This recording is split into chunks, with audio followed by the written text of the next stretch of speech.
Half Saiyans have always had more potential than full-blooded Saiyans, whether it be Gohan busting out of a spaceship and beating down Raditz at age 4, or both Goten and Trunks achieving Super Saiyan before the age of 10. Look at this initial speech from Vegeta. In the very first segments of Dragon Ball Z's story, when Gohan showcased just a glimpse of his power against Raditz, Vegeta and Nappa's scouters picked up on that, and they came to the conclusion that based on what Gohan just did, by mixing Earth genes with Saiyan genes, they create an ultimate hybrid. And that seemed to be true, with Gohan's rage boost potential being almost infinite, and then you have Goten and Trunks who achieved the legendary Super Saiyan form at under 10 years old.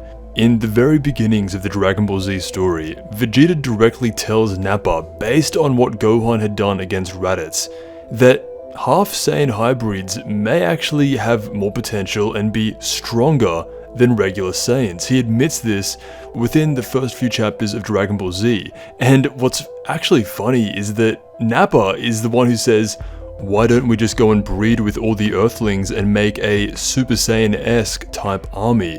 An invincible warrior hybrid race. In a sense, Nappa was trying to rebuild the Saiyan race with the Earthlings, but Vegeta is quick to shut that down, and his reason at the time, kind of like Frieza, he didn't want any younger Saiyan overthrowing and surpassing him. This would of course be ironic, as he would later go on to have 2 Saiyans, but they would never surpass him, and based on what we're seeing right now, they never look like they're ever going to surpass him. Funny enough, the only time Vegeta's son ever surpassed him was 20 years in the future, where that future was a living hell. And only then, when you have to fight for your life, eat cat food every day, survive, and for a brief moment, only then did Vegeta's theory of his sons surpassing him ever come true.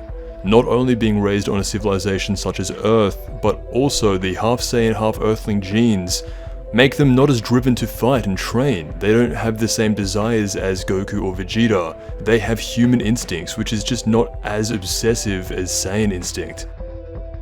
Even though half Earthlings, half Saiyans have all this potential, this unbounded, limitless potential that seems to be unfathomable by regular Saiyans, it rarely ever gets used, and the reason for that is because being raised in a civilization like on Earth, especially in these times of peace where you now see Goten and Trunks and Gohan, there's no huge threat out there at the moment. You see, Goten and Trunks are beating up street thugs, and that's not going to make them any stronger. To be fair to the half Saiyans though, it isn't entirely their fault, because when they are pushed, and when they are stress tested to the absolute limit, they do produce results.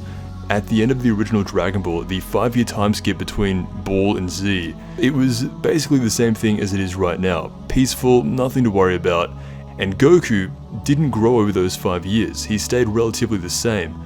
Compare that with Goten and Trunks in the Buu saga when they were being stress tested in the time chamber. They were able to go all the way up to Super Saiyan 3 in just a couple of months. The events of the story obviously play a large factor, and right now, the story is just times of peace, and it looks like it's going to be that way for a while. It is the most comparable to, actually, a time period in Dragon Ball Z that I really liked. It was the 7-year time skip directly after the Cell games, where Gohan was as well in high school, and now going around as the great Saiyan man, trying to hide his true strength from everybody. It was a good, peaceful time in the story, the perfect way to follow up the madness of Frieza and Cell. You get probably the best slice of life Dragon Ball has ever done. This, in Dragon Ball Super Chapter 88, is very similar, except it's now with Goten and Trunks, right before the events of Superhero the movie. My biggest takeaway from all of this is, first of all, seeing Goten and Trunks aged up into slightly older teenagers is very refreshing, and it's the first time this has ever been done, so it's a big moment for Dragon Ball, but man, Goten and Trunks are they're kind of lame. I mean, compared to Goku and Vegeta, this chapter starts off right up my alley with Vegeta looking up into the open sky and sees images of Black Frieza, the only man who has ever truly put fear into him, while Goku and Beerus don't care and just keep eating. Vegeta's the only one taking this somewhat seriously, while they say they're just going to be training for Black Frieza. Throughout however long this mini arc is going to be, I'm going to call it a mini arc because there's no way they can stretch this out for too long. During the events of this time period, Goku and Vegeta are out of the story, training for Black Frieza. This gives us time with Goten and Trunks, who have taken up a superhero role just like Gohan did, and are now cleaning up the city of any type of crime, which will eventually lead into the events that take place before Superhero and something. Basically, nothing crazy is going to happen in this arc, and that was confirmed to me when I saw Trunks being scared of ghosts. A kid who invented the Super Ghost Kamikaze attack, one of the craziest insane attacks in all of DBZ, is now himself scared of ghosts. This is what Times of Peace does to young half Saiyans in DBZ. It's such a minor thing, but it's massive because someone who fought Majin Buu is absolutely terrified and is shaking just at the name and hearing of the word ghost.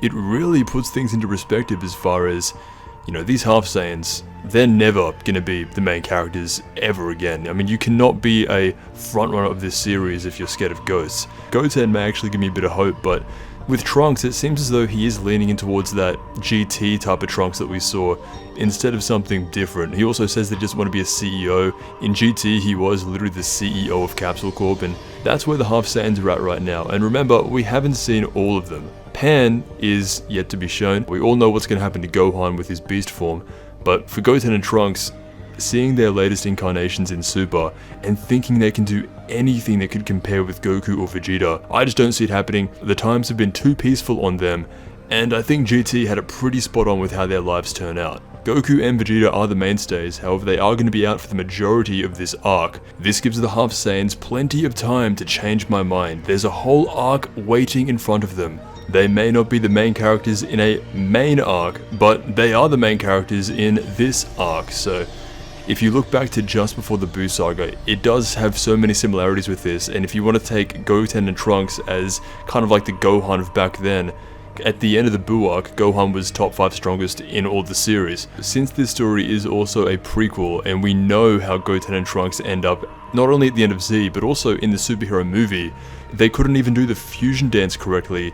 They are just basically passengers compared to their fathers, and I guess now even Gohan and Piccolo. They really are falling behind with the most potential out of any character ever. Goten and Trunks were both Super Saiyans at age 7 and 8. It's insane to think that they both had more potential than even Gohan, yet here we are, them finally being aged up, and because of the peaceful times on Earth, they are acting exactly like normal people. I mean, that's crazy, right? But it is kind of just what it is. It's like, you know, the story dictates how these characters act, and right now, these characters are just acting completely normal because nothing crazy is happening. So when something crazy does happen, which like we know it's going to, Black Frieza, Cell Max, something crazy will happen in Dragon Ball, Trunks and Goten will be nowhere to be seen, and if they are somewhere to be seen, they'll be shown failing the fusion dance repeatedly because of all of the work their fathers had put in. Goten and Trunks don't need to struggle, they don't need to fight to protect the Earth because the Earth is already protected. Even though genetically they have the most potential out of any Saiyan ever in history, they're not going to do anything with it because there's no need to. They're living life as just a normal person, just with these insane powers that they kind of just take for granted. It has less to do with their human genes not just being obsessed with fighting, and more to do with the timeline is just completely at ease, nothing to worry about. And then you take future Trunks, whose entire life was a complete struggle from the very beginning. He had zero godly training, and in the end was able to take down an immortal god, Divine Zamasu. Could you even comprehend Goten and Trunks doing something like that in this modern day? The more Super progresses into the future with these characters, the more it looks like GT actually had it spot on with Goten and Trunks.